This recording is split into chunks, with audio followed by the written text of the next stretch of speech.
Hey, welcome back to the Ron Gunner channel.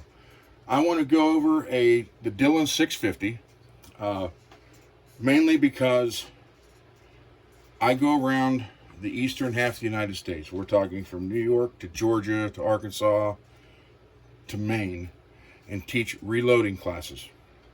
And I take this 650 and the 550 back in the corner with me, and then I'll take a RCBS older rock chucker for the single stage stuff, soon to add a Forster coax for the single stage stuff.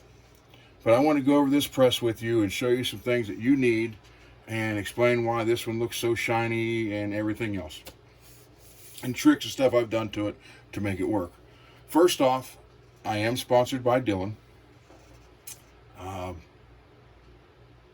for 2 years now, maybe 3 years, and I don't know how well you can see it. I'll use this as a pointer. Back here on my shirt there's the Dillon Precision logo. Unfortunately, that's my Rainier shirt, who was my bullet sponsor, and they are no longer in business, at least with the family I dealt with that owned it. So I need to get a new shirt and get all that made, so that one just sticks to the archives now. But back to the press. Let me tell you why I clean it up. I've had people say, well, you're just wasting time polishing that. You know, this is sanded and polished. This was sanded and polished. That's polished. These are even polished. You come up here, the powder measure is polished outside and inside like a mirror. I did all that for a reason. When you take, here's an example.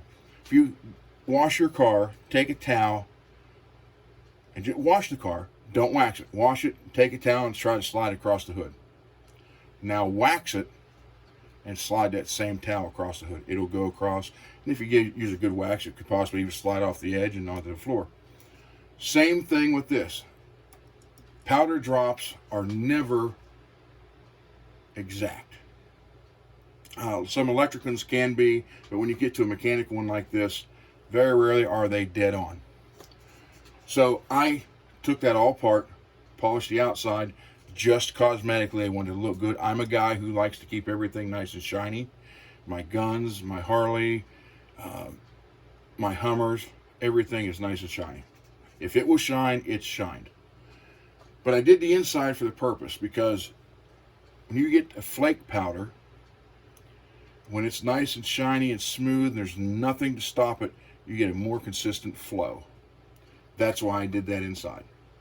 Outside, again, just so it looks good, because I take this on the road with me. I want to represent Dillon the best way I can. Now, the issue I'm running into is, since they came out with a 750 and they have not sent me one yet, people's like, why are you still going around showing us the 650 and not the newest one? Why are we not learning about the new press and reloading at the same time on the newest one? So I'm trying to contact my contact at Dillon to rectify the situation. But still, there's a lot more 650s out there right now than there are 750s. So here's some tips and tricks. First off, any Dillon press you get, polish the inside of the primer or the inside of the powder drop at least. The rest of it doesn't matter, it's cosmetic. Then they sell also a DVD on whatever press you have. Get the DVD. It goes into all kind of answers, everything you'd ever want to know. Then with the 650, there's 3 other things I'm going to show you here. This is not a factory part. It is a replacement part with a ball bearing on the back. Roller bearing. Rides on this. Much smoother. The original part was right here. And what you'd have to do is put a little grease or oil on it, just enough so it would glide nice, because it doesn't roll, it's slid. You can see the wear right there.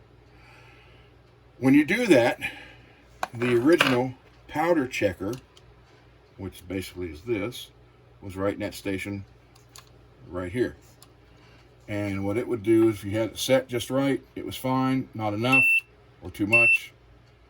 But this piece right here, depending on how fast you work the press, sometimes it would go in, and when it hit it, it would throw flake powder out, or when you brought it out, it might catch some and throw it out, which would eventually stick on that, which make it almost unpleasant to operate, because it would be rough and stick sometimes. So I found that part on eBay, I believe, and I bought it. I'm going to say it was under $20. And then another issue was this, which activated the case feeder, this rod. As you can see, it is just a solid rod with a taper cut on the bottom of it. Went like that, and it would slide down this part right here to work that. So you would also have to put a little bit of grease or oil on that, excuse me. And what would happen, again, it would collect all the dust, powder, everything, especially if you did not clean your cases, and it made it rough. So I put those two things on, smoothed the press up unbelievably. Cleaning the powder drop from the inside, buffed it with Flitz. I used 1000 grit sandpaper a little bit, as much as I can get with my fingers and hand. Then I took Flitz on a Dremel tool, went through, and it looks just as shiny as the rest of this. And then I added, which I have to pick this up, and you have to excuse me, I'm recording on my phone because my Canon camera broke, and they don't want to work on it. Here is a clickable powder adjustment, and it's got a detent, so when you turn it, it locks in place. I have not had to adjust this now in over 2 years, and it should be, and here's what we're going to do. I'm going to take this out right here and check it. Oh, let's see, let me get the scale ready. It should be 3.4. So turn this on, as you can see. And then I have to come over here, take this case out, which should have just a primer in it, and it does. Nothing in the case. I'm going to put it on here, zero it out. Okay. Now I'll put this back in. I'm going to run it. And you'll notice with the powder check station gone, because it's so true, I put in a bullet feeder. And it is not the Mr. Bullet Feeder. I'll show you in a minute. All right, here it is with the powder. I'm going to put it in there. Should say 3.4. And look at that. Exactly 3.4. It stays there. Never varies. Now, I've had people say, well, mine does that too. I didn't have to go through all that. And it wasn't nothing to it. I mean, it took literally 30 minutes at the most, and that was taking it off, taking it apart, cleaning it, buffing it, putting it back in, and putting it back together. So I am constant at 3.4 continuously for over 2.5 years now. So when I do that, I thought, you know what? I can take advantage of this station, which I really don't need to powder check anymore, and I can add a bullet feeder. I had a Hornady bullet feeder sitting in the corner. So I refused to put red on. So I put the blue on, painted it blue, mounted it to the press, put it up here. I use Hodgson powder, and on my precision rifle, I use Wilson stuff. And then Starline Brass. Starline Brass is also a sponsor of mine, and I love their brass. It truly is some of the best brass in the world. And if you want it, they have it, and their brass is surpassed by nobody.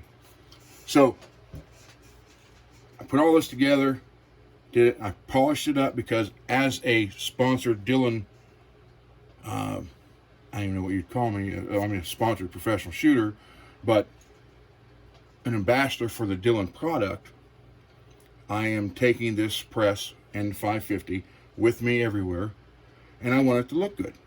Just to catch your eye and be, and all that. Now, it's also backfired on me. I've had students who went home after they learned on this, that I got to have this, went and bought it, and then send me an email, say, hey, Ron, I bought the 650 or the 550, and it doesn't look like yours. And I've never explained to them at the classes why I cleaned it up.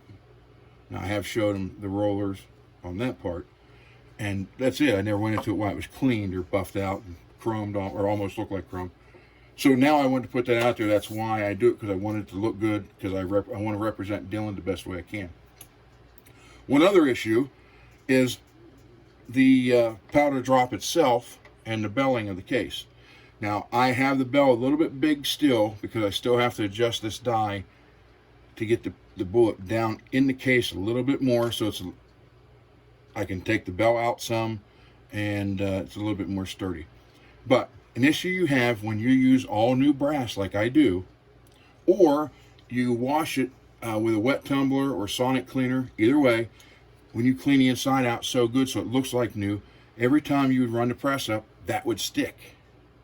And you'd have to snap it to get it down. And when you were starting to use this, if you didn't have that in there good enough, the snap would knock it off. So it was kind of a fine balancing act.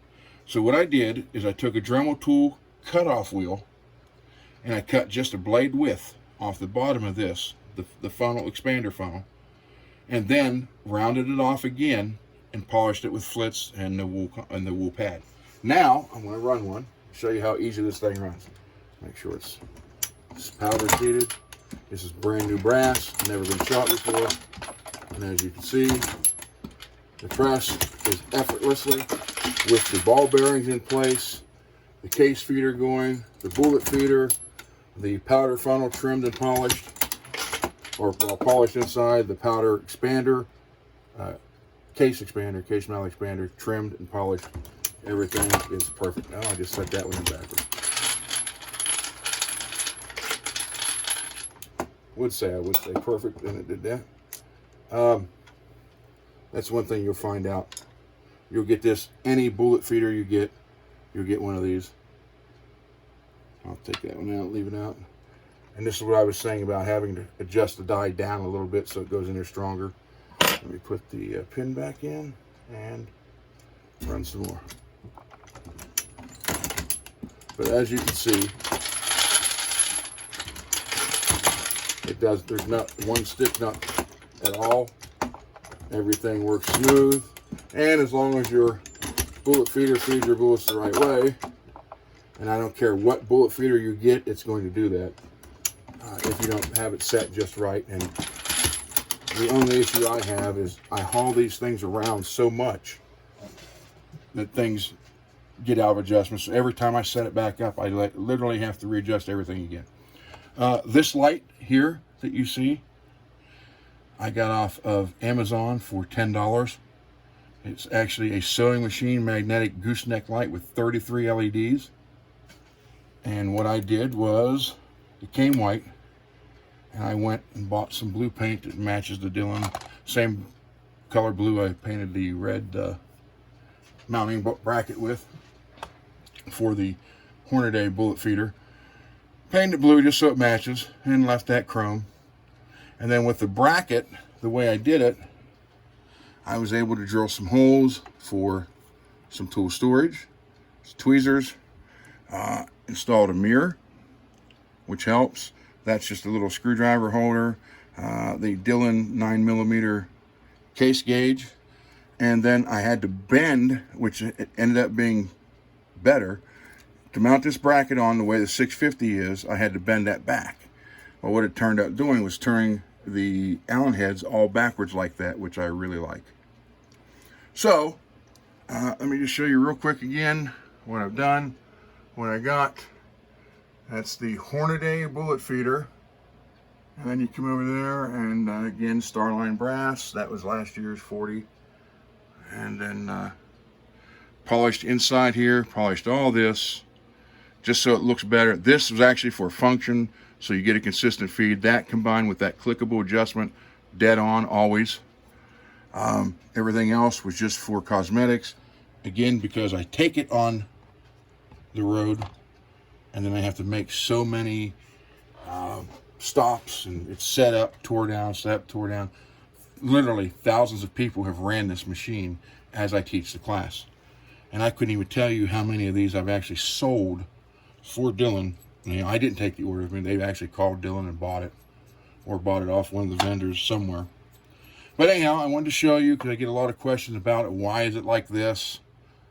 And the big question, you know, why are you still using a 650 when the 750 is out? And I haven't checked the website, but I had a couple people say they don't even have the 650 listed anymore.